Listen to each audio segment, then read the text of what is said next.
Il est 8h37, l'heure de la revue de presse avec vous, Jean-Philippe Ballas.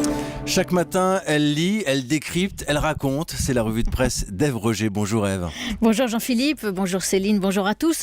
Alors à la une de vos journaux ce matin, des conseils, voire même des ordres. Libération à Seine en grand. Pour voter, faut s'inscrire. 10 millions de Français manquent à l'appel sur les listes électorales. Le Parisien, lui, se prend pour le magazine Investir. Bourse, ce qui vous attend en 2014. S'en suivent 2 pages pour nous indiquer où placer notre argent sereinement, je cite. Et puis La Croix, avec ses meilleurs vœux en une, fait une publicité appuyée pour les cartes de vœux. Alors il y a des cœurs à toutes les pages, parce que les cartes de vœux, Jean-Philippe, elles sèment du bonheur, c'est La Croix qui le dit. C'est beau. Et puis beaucoup moins tendre, le sujet du jour, les chiffres du chômage. Le Figaro s'exclame « Hollande en plein déni ». Les Échos, beaucoup plus soft, constatent la promesse de Hollande en péril. Alors ces chiffres du chômage, c'est vrai, font couler beaucoup d'encre ce matin. Oui, c'est vrai qu'on en parle beaucoup. Voilà un cadeau de Noël que François Hollande aurait sans doute bien aimé revendre sur Internet. Parce que ce matin, les éditorialistes tirent à vue à la fois sur la promesse non tenue d'inverser la courbe, camouflet, échec politique, douche froide. Libé, plus sobre, titre son papier avec un très joli « l'aversion de la courbe ». Mal vu aussi la fameuse stratégie de communication présidentielle, le communiqué, vous savez, l'inversion de la courbe est bel et bien engagée. Une pirouette, un tour de passe-passe, dénoncent les éditorialistes. Mais c'est grâce aux Parisiens qu'on a la vraie déception ressentie à l'Élysée hier. À 4 jours des vœux télévisés, c'est globalement pas de bol, confie un proche de Hollande. Un ami reconnaît, il n'aurait pas dû s'enfermer dans une communication mois par mois. Trop risqué, il aurait fallu raisonner par trimestre. Alors, hasard ou coïncidence, Libé ce matin fait le florilège, j'ouvre les guillemets, des bobards de l'année. Vous savez, ces petits mensonges des politiques, tous bords confondus. Et le premier article, je vous le donne en mille, s'appelle « Cacher ce chômage » avec ce dessin de Rémi Malingret. Hollande, debout sur une foule compacte de petits personnages, il regarde au loin, la main sur le front en disant « Des chômeurs ? Où ça ?» Et ce matin, Ève, la presse cherche aussi... Vous auriez pu rire, Jean-Philippe. Mais c'est pas mal, c'est pas mal. Je suis hyper concentré. Ce matin, Ève, la presse cherche aussi des électeurs, donc. Oui, c'est Libé qui a enquêté sur les listes électorales. Justement, on apprend beaucoup de choses. D'abord que la France a la procédure la plus lourde et la plus contraignante au monde. À l'heure d'Internet, aller en mairie avant le 31 décembre, pour ce professeur de sciences politiques interrogé par Libé, c'est une grave anomalie démocratique, rien que ça. Et puis la somme de non-inscrits ou de mal inscrits, c'est-à-dire pas à la bonne adresse, cette somme est énorme, près de 10 millions de personnes. C'est le nombre de voix obtenues par Nicolas Sarkozy au premier tour de la présidentielle en 2012, pointe le politologue, de quoi réfléchir. Alors qu'est-ce qu'on peut faire ? Il y a le porte-à-porte, c'est ce qui marche le mieux, nous dit Libé, toquer aux portes avec à la main un formulaire d'inscription, c'est ce que fait en ce moment Anne Hidalgo à Paris.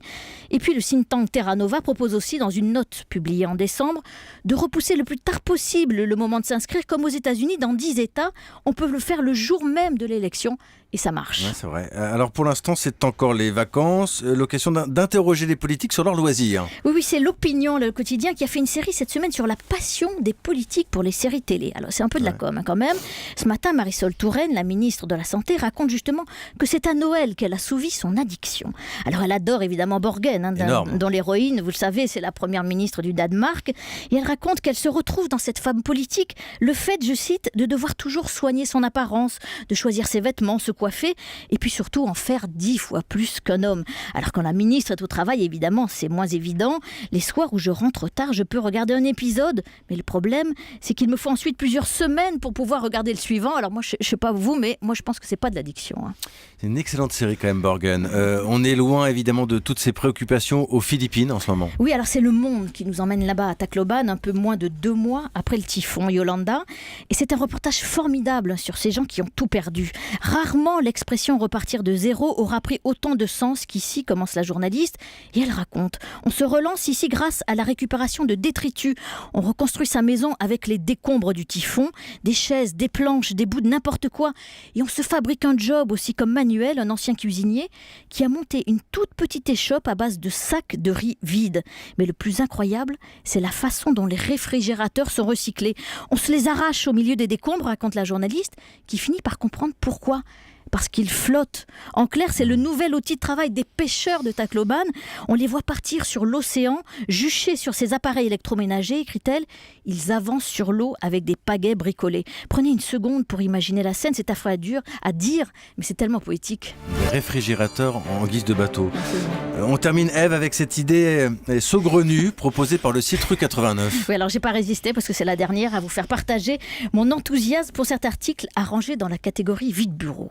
Eh bien là, il est question de demander à son patron non pas une augmentation, mais un animal. Et ça existe dans la vraie vie. Un cabinet d'avocats parisiens vient d'embaucher un chat, raconte Rue 89, un chat larié. Vous voyez ? Un chat larié. Ça c'est pas mal, c'est pas mal. Il a été baptisé Salomon en référence au roi Salomon, juste et équitable.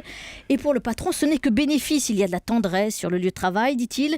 C'est un facteur anti-stress. De rire aussi, l'animal a naturellement un potentiel comique, dit l'article.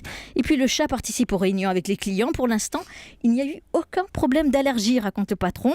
Seul petit bémol, personne ne dit qui s'occupe de la litière et surtout qui s'en charge lorsque le cabinet est en vacances. Ne venez pas me demander un hamster pour la rédaction, Ève Roger. Bon week-end.